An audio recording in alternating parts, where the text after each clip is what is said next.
What's going on, everyone? Investor here. It's time for my weekly portfolio update. So if you're new here, please hit that subscribe button, give this video a thumbs up, and hit that bell icon. I don't want you to miss any new content. So sorry I missed last week. I was out of town. So this video is going to encompass this past week plus the prior week.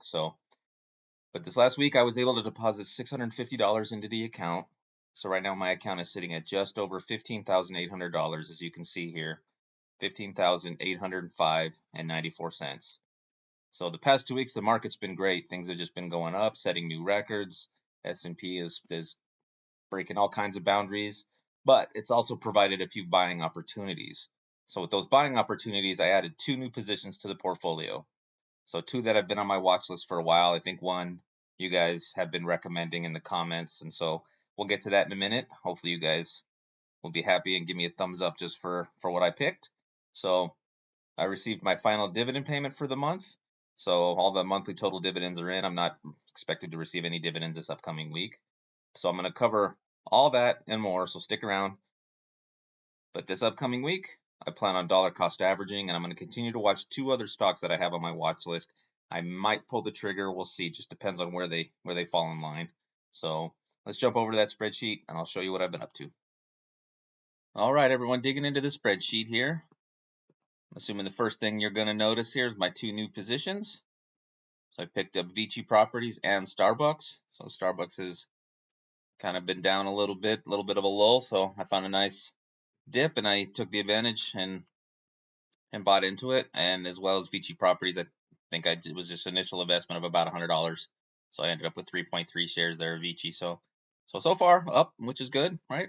So a couple things that are still in the red, still working on. Tesla is going to be interesting, especially with the stock split coming up. I'm sure everybody knows, but if you don't, they are doing a 1-for-2 split. So we'll see how that plays out. I believe that is pre-market on Monday.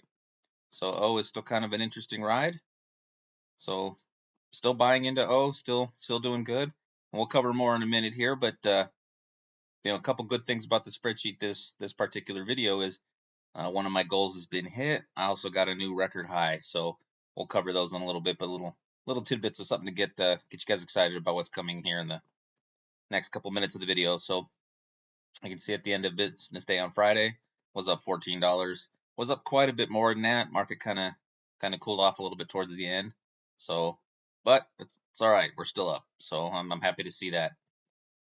So Tesla's been kind of the dog lately. I'm sure many of you are feeling the same pain there. So calendar, you see I added Vici and Starbucks in. I believe Starbucks actually pays either the day after I filmed this video, the 24th, 5th, or 6th, I can't remember, or it's going to be next week, but it's pretty quick. So obviously, though, it won't affect here since I missed the ex-dividend date. So first dividend payment there will be in May. So got a couple more added. So I can see the final dividend payment that I received this last week was for Energy Transfer. I got $5.16. So it brings my total up for the month to $104.77. So woohoo, it is the highest that I've gotten so far since I've been doing the spreadsheet. So my best dividend month. And that was without SCHD or some of these quarterly payers. So that should be next month. So we'll see how well it does. But ever since I added these in, if you haven't seen, I put these in the last video just so I can kind of see a better breakdown. Brings the average now up to $96 a month so far for the year. Obviously, it's only been the 2 months, but hopefully with the addition of all the payments I'm going to receive here in March, hopefully I can get that up to triple digits. That would be fantastic to see. But so right now, at least for this year, again, $96 on average. So that's an average of $3 a day or 2 cents an hour. And I now have 20 holdings in the portfolio.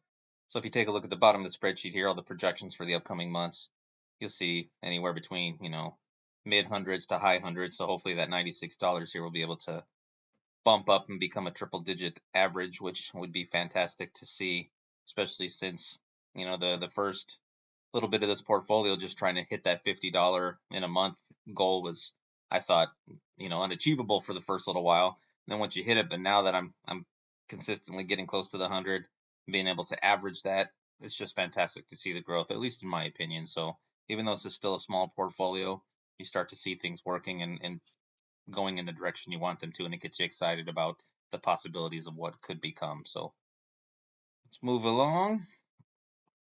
So see $193 so far received for this year, with the $104 that I've received here for February. And like I said, March is projected to be even better than that. So you see here, just nice little staircase up. See the pie charts are all up to date. A couple new things added into the Roth. Really trying to hit that Roth as hard as I can before the April 15th cutoff. So I'll try to max out 2023. You see the industry breakdown. Obviously a lot into the consumer staples. So coming down, a couple of changes and a couple things here I want to discuss. One being obviously I've hit that goal. So this was one of the 2023 goals. I hit that. I got 50.3 shares now, so checkbox that off. And so once I hit this checkbox, it doesn't necessarily mean I'm not going to continue to invest in these companies, things like that. I just may not be as aggressive as I try to focus on some of the other goals. And you'll notice that I have removed Tesla from one of the goals.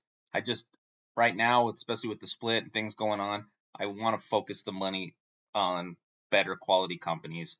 But the 110 shares I believe I have of Tesla right now, I think it's at a good spot to just kind of let it see what it's going to do, collect the dividends on it. But I'll reinvest those dividends into it so that I can collect more income. But really just kind of interested to see after the split what's going to happen. Is it going to continue to go down? Obviously it seems like a good buying opportunity, but at the same rate, I've also found other things, such as Starbucks and adding beachy properties and things like that as buying opportunities as well. And I'd rather put the money there, especially since, Tesla, QQQY, and JEPY in my portfolio are more just an experiment, just to see if I can't raise some extra money, eventually be able to use that money to fund the ones that I want to hold forever, especially since Tesla and QQQY and JEPY I don't plan on holding forever. So I replaced Tesla with Colgate Palmolive, so I now have just over 2 shares of that. So the goal of trying to get to 40. I was going to put it at 50, but since I am a month behind, 2 months behind as far as the year is concerned, I wanted to make the goal realistic. So I don't know if I was going to be able to hit 50, but I'll shoot for 50. But for now, 40 is the goal. So new goal for the year. So I've replaced Tesla. So I'll get this updated after next week's video, the current account value. But you can see I'm almost at 16K. I think the growth is just fantastic. So like the kind of the rate I've been able to deposit the money, I don't know that I'll be able to continue that, but for now I'm going to just keep working, keep putting them overtime hours in, and keep going. So 193 for the quarter, almost surpassed what I did for quarter 4. So great. So I'm hoping this upcoming month, if I can get that high hundreds or whatever, and really turn this into about a $400 quarter and double what I did in quarter 4, that would be just, I'd be ecstatic. So you can see yearly, I only got 355, so 193 now for the year. Total dividends received was 548.75. So monthly average of $42, and that's counting all the months that I've been doing this. So moving on. Dividend income. See, I now got the VT and the Starbucks added. See kind of where everything's sitting. Obviously, Tesla's still the spike, but adding in the new high for the year, you can see that trend line is now at least pointing up a little bit. Especially here if March, if I can hit that, that's going to be way up here, and that trend line is going to start shooting up again. That's exactly what I want to see. And then, of course, the portfolio value here, we'll get that updated at the end of next week's video when the month truly ends. So anyway, guys, a lot of new things, 2 new positions. Happy to have them. Leave a comment below what you think, if I made the right choice. But they both look like good quality companies, 2 companies that are consistently raising their dividends. 2 companies that seem like they're not going anywhere anytime soon. So be happy to have them in the portfolio, guys. If you haven't hit that subscribe button yet, please do so. I will catch you guys next week. Happy investing.